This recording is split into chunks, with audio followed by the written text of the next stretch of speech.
Well, it's a cold day here in South Wales. We started this morning by leaving home, and it was -1 when I left home in my van, in my Ford Transit, and when I arrived down here on the inside of the van it was -4, and my client tells me then it was 4.5. So those degrees can make a big difference to your project. So I get asked on a regular basis about all sorts of things in the landscaping industry business, basically how to grout a patio and how to lay a patio, and and all the other stuff that goes with landscaping, from planting to timber frame and yeah, all of it. So we're just taking 5 minutes out here on this project in Newport, and one thing that we haven't done, we haven't compromised on this project at no point have we taken any chances with this client. This client is particularly a good friend of mine. I've known him many years, and I'm going to make sure that through the whole process that everything is carried out correctly.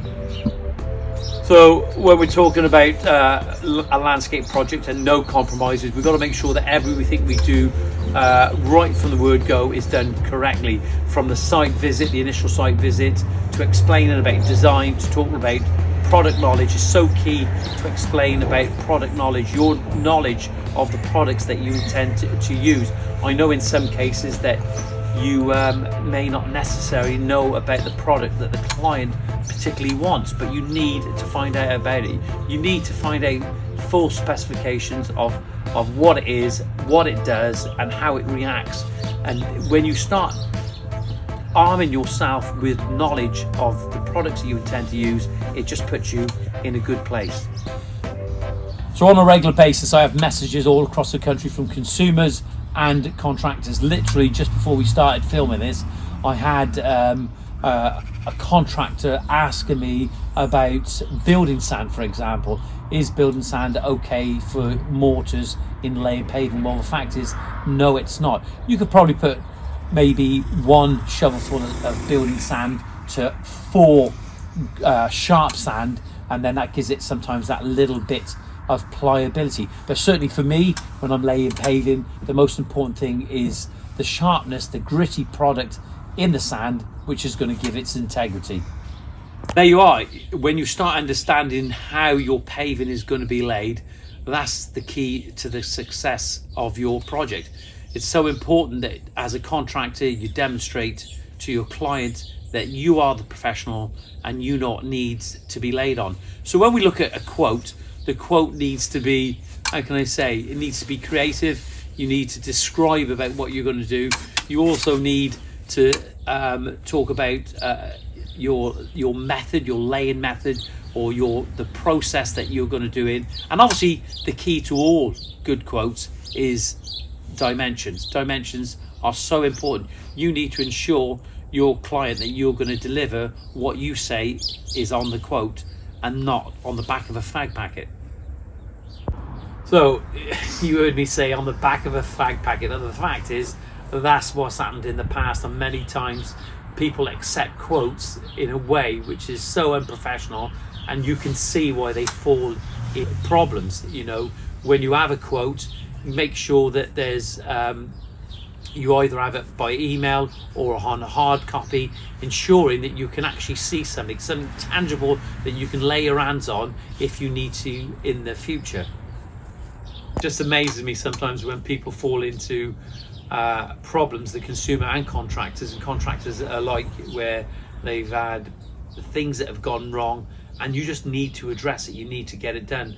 It just beggars belief in some cases where they procrastinate about getting something done, when what they should be doing really is basically relifting in a patio, for example.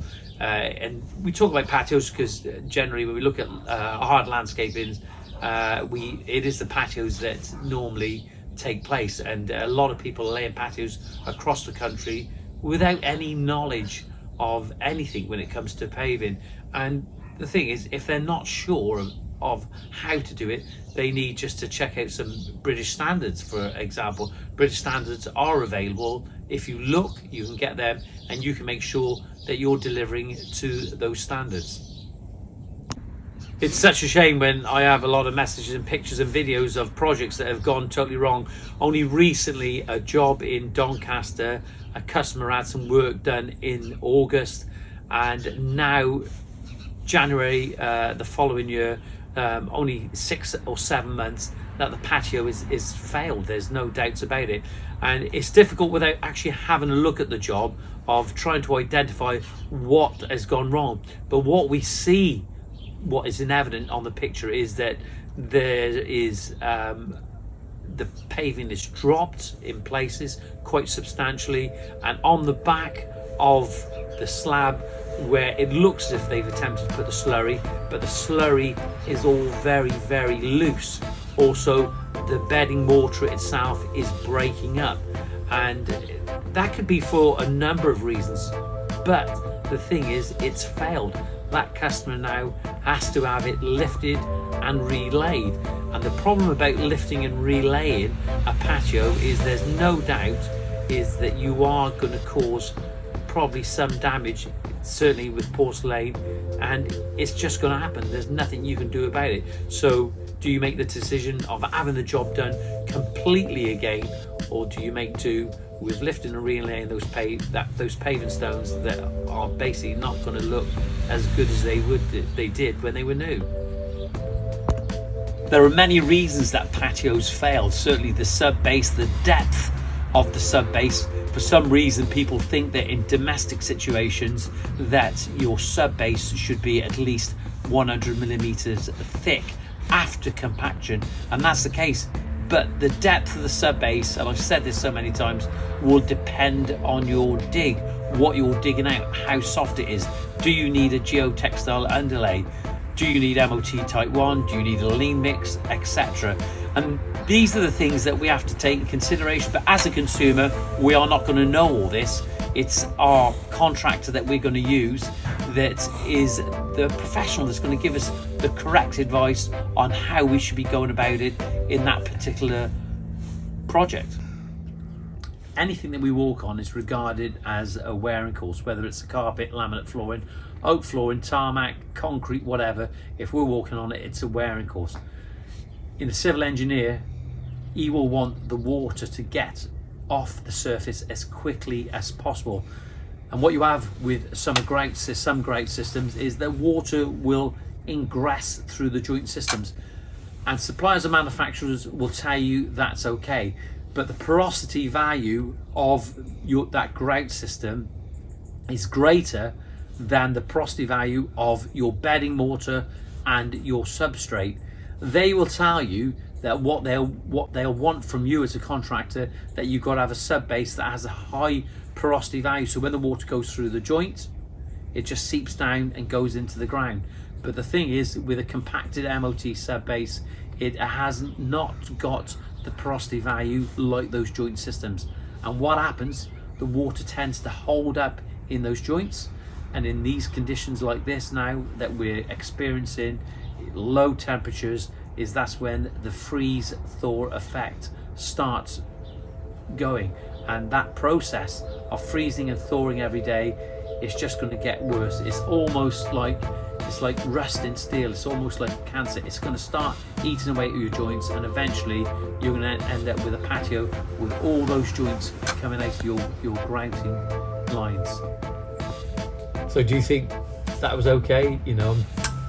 Yeah, it was okay with it. I just think trying to explain some of those key points about what to be aware of. You can't do it all in a video in a couple of minutes, can you? So as I was saying, the idea of that video is sort of to come out with some key pointers so contractors should be aware of as well. Every day is a school day. We're all learning, even for me, but certainly for the consumer, there's nothing worse, is there, than paying twice for a job. That's when a job, what's the saying? It's saying a cheap job ain't good, and a good job isn't cheap, is it really? And that's how we got to look at it. If we're going to do things, we got to do things properly. So important that when choosing your contractor, that you look at, you're able to look at some of their work, you get some recommendations, you look at references, maybe they're part of a professional body, maybe they got some qualifications.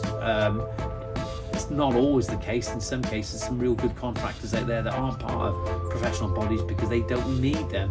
But it's just so important for the customer to have some due diligence and carry out some checks at least on that contractor. And the one thing that always bothers me is that why would anybody give copious amounts of cash to contractors, and sometimes they don't even know these people, they've only just met, and the next day they agree terms and they're handing out hard cash, and unfortunately in some cases they never see them again. Well, we've covered some points, and I hope this helps. This video is there to help you. I hope that you take something from that video. So if you're a consumer and you're thinking about getting a job done, if you need some advice, you can give me a call on 07795 595 994. I'll repeat that number, 07795 595 994, or go to the website, which is www.greentoplandscapes.co.uk. The email address is info@greentoplandscapes.co.uk. Don't be shy, it just may make the difference in whether you get that job done again. Take care, be safe.